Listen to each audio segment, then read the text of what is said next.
नमस्कार साथियों, आज के टॉपिक में यूपीपीएससी या यूपीएससी का पेपर 2 जीएस का पेपर 2, ठीक है, ये हम लोग डिस्कस करेंगे। तो जब नोटिफिकेशन आता है तो उसमें सिलेबस में क्या लिखा होता है,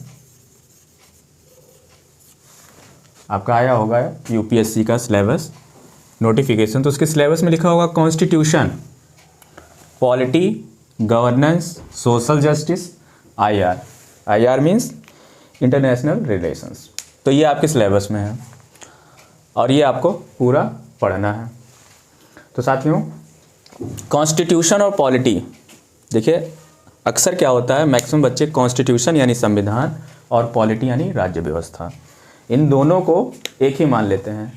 भाई दो अगर ये एक ही होता तो खाली कॉन्स्टिट्यूशन ही लिखा जाता। सिलेबस में कॉन्स्टिट्यूशन और पॉलिटी दो अलग अलग चीज़ हैं, यानी दोनों में अंतर है, इसीलिए लिखा गया है। ठीक है, तो यहाँ पर हम यही समझने वाले हैं कॉन्स्टिट्यूशन और पॉलिटी में क्या डिफरेंस है।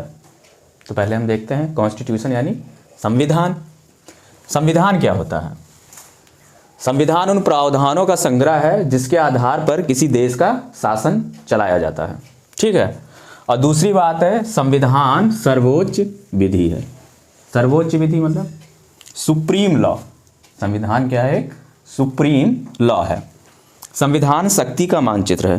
तो ये क्वेश्चन पूछा गया है ये यूपीएससी में, संविधान शक्ति का मानचित्र है। इस पर टिप्पणी लिखें 200 शब्दों में, 250 शब्दों में। तो ये क्या है? संविधान शक्ति का मानचित्र है, इसको आप कैसे डिस्क्राइब करेंगे? ठीक है, और दूसरी बात कही गई है संविधान सर्वोच्च विधि है, सुप्रीम लॉ, यानी देश में संसद द्वारा, हमारे देश में कानून कौन बनाता है? संसद बनाती है। तो संसद द्वारा कोई ऐसा कानून नहीं बनाया जाएगा जो संविधान के दायरे में ना हो। संविधान के दायरे के ऊपर कोई भी कानून नहीं बनाया जाएगा, क्योंकि सुप्रीम लॉ, सर्वोच्च विधि यही है। ठीक है, भारत जैसे देश में संविधान को सर्वोपरि माना गया है, यानी जितने भी धर्म ग्रंथ हैं, ठीक है, उन सब से ऊपर क्या है? आपका संविधान है, सर्वोच्च विधि है। संविधान शक्ति का मानचित्र है, इसको डिस्क्राइब करना है। भाई मानचित्र, मानचित्र क्या है?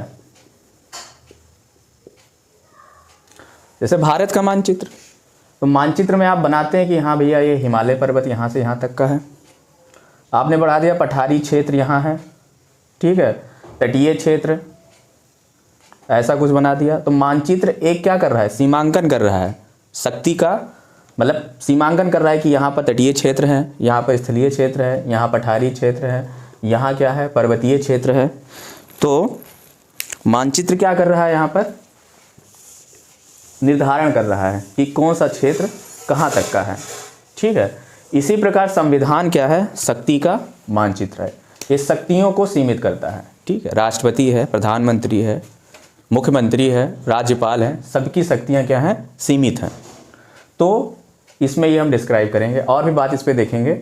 अभी हम यहाँ पे देख रहे हैं संविधान और पॉलिटी, यानी कि कॉन्स्टिट्यूशन एंड पॉलिटी, संविधान और राज्य व्यवस्था में क्या अंतर है। तो यहाँ तक आपको समझ में आ गया कि संविधान में आपने देख लिया कि संविधान के दर्शन के पार्ट अलग हैं। जैसे कि दर्शन में कहा जाएगा संविधान प्रस्तावना, यानी प्रस्तावना जिसको आप बोलते हैं उद्देशिका भी कह दिया जाता है, उद्देशिका। फिर क्या आता है? मौलिक अधिकार, मौलिक अधिकार,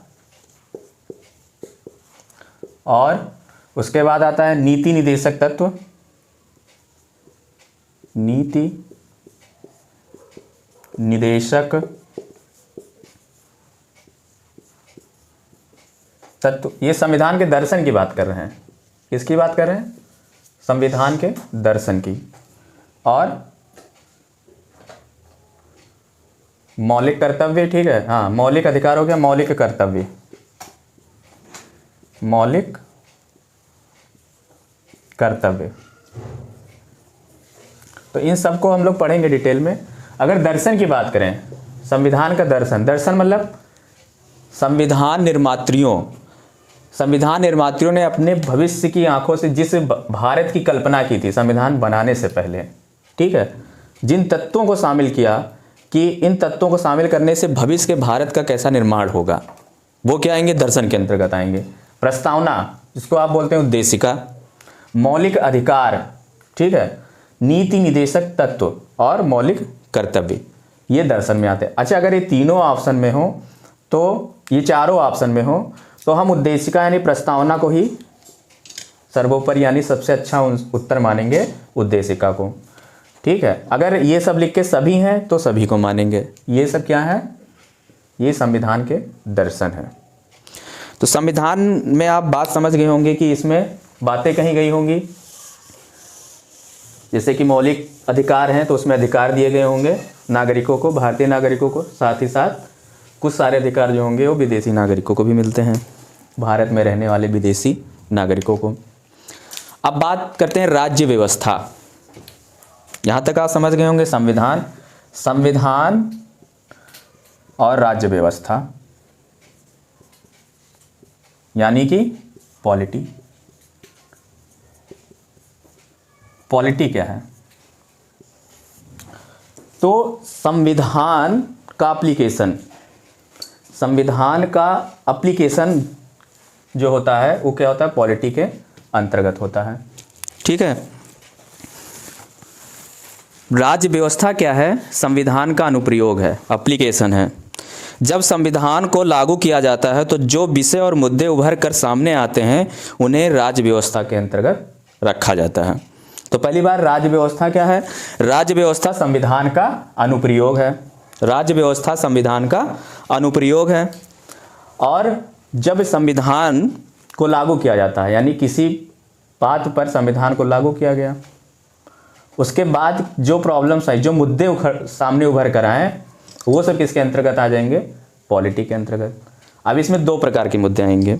ठीक है, दो चीज़ें शामिल की जाएंगी। एक होगा संसद का कानून, ठीक है, इसके अंतर्गत एक क्या शामिल किया जाएगा? संसद का कानून। और दूसरा सुप्रीम कोर्ट या न्यायालय का बोल सकते हैं, मीन्स जी सब सुप्रीम कोर्ट ही लिखेंगे, या न्यायालय का निर्णय, सुप्रीम कोर्ट का या न्यायालय का, न्यायालय का निर्णय। इसको थोड़ा उदाहरण से हम लोग समझेंगे तब ये बात समझ में आ जाएगी। जैसे कि आर्टिकल 17 उदाहरण लेते हैं। आर्टिकल 17 में क्या बात कही गई है? मौलिक अधिकार, अस्पृश्यता का अंत, अस्पृश्यता का अंत। ठीक है, आर्टिकल 17 में बात कही गई है अस्पृश्यता का अंत, और लिखा गया है अस्पृश्यता एक दंडनीय अपराध है। एक दंडनीय अपराध है।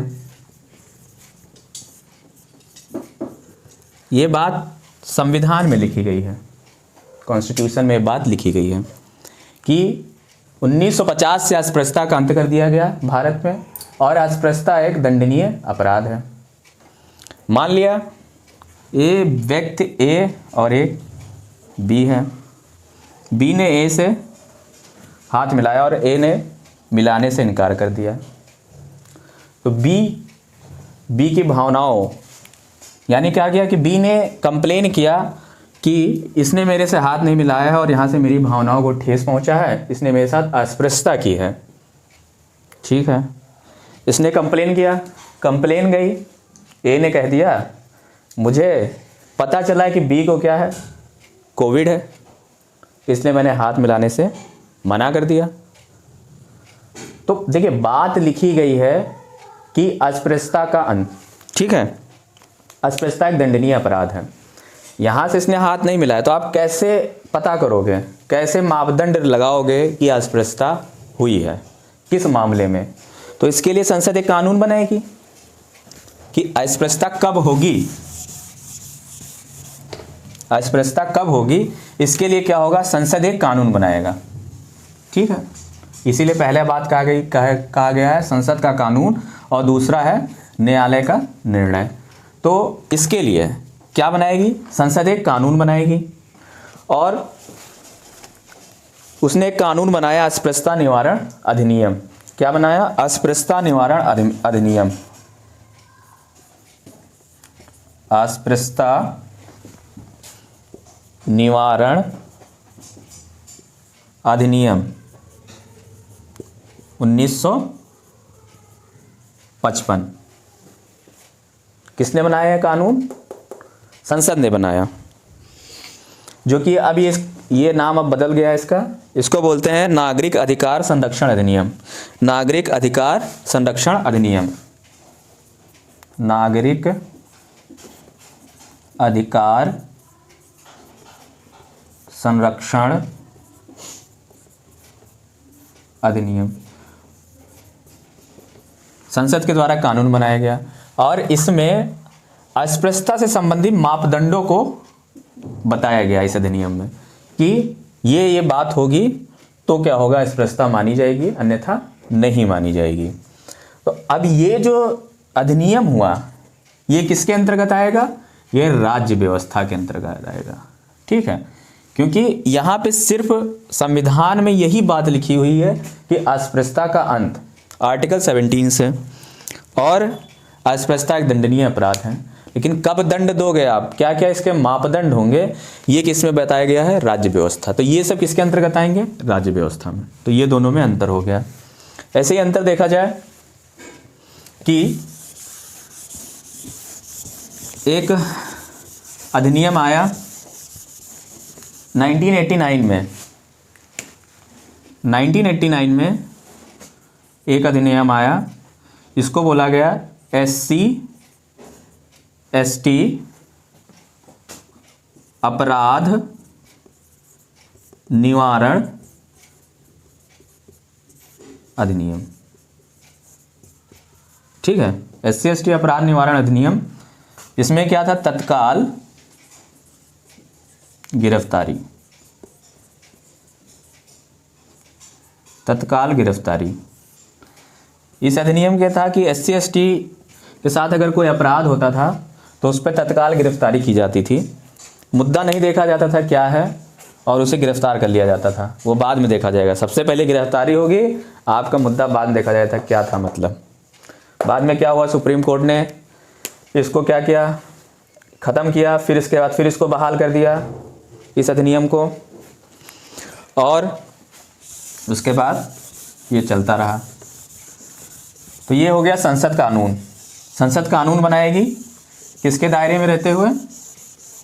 संविधान के दायरे में। और जो कानून बनाएगी, संविधान जब लागू होगा और उसके जो मुद्दे सामने उभर कर आएंगे, वो सब मुद्दों को लेकर संसद जो कानून बनाएगी वो सब राज्य व्यवस्था के अंतर्गत आएगा। एक देखते हैं न्यायालय का निर्णय। ठीक है, तो न्यायालय के निर्णय जो आएंगे, भाई न्यायालय निर्णय किसके आधार पर देगी? संविधान के आधार पर, संविधान की बातों के आधार पर, क्योंकि सर्वोपरि सर्वोच्च विधि क्या है? आपका संविधान है। तो न्यायालय का निर्णय जो भी आएगा वो संविधान को देखते हुए आएगा। इसी प्रकार एक है मौलिक अधिकार, फंडामेंटल राइट में बात कही गई है। मौलिक अधिकार article 19 clause 1 sub clause A में बात कही गई है विचार एवं अभिव्यक्ति, विचार एवं अभिव्यक्ति की स्वतंत्रता, विचार एवं अभिव्यक्ति की स्वतंत्रता। ये बात कॉन्स्टिट्यूशन में लिखी हुई है। मौलिक अधिकार fundamental rights article 90 clause A sub clause 1 sub clause A में बात कही गई विचार एवं व्यक्ति की स्वतंत्रता। Right to be thought and अभिव्यक्ति यानी एक्सप्रेशन। तो इससे संबंधित एक केस हुआ इंडियन एक्सप्रेस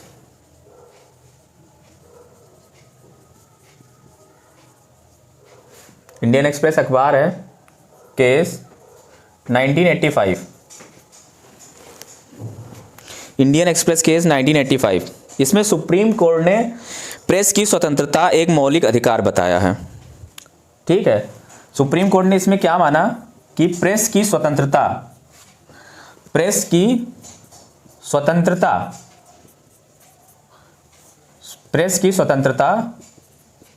एक मौलिक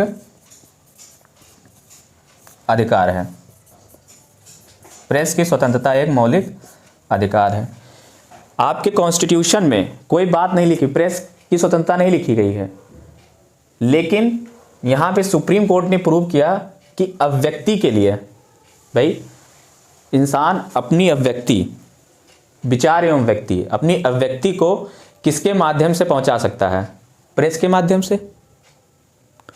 इसलिए प्रेस की स्वतंत्रता को एक मौलिक अधिकार के अंतर्गत रखा गया और ये विचार एवं अभिव्यक्ति के अंतर्गत ही प्रेस की स्वतंत्रता रखी गई।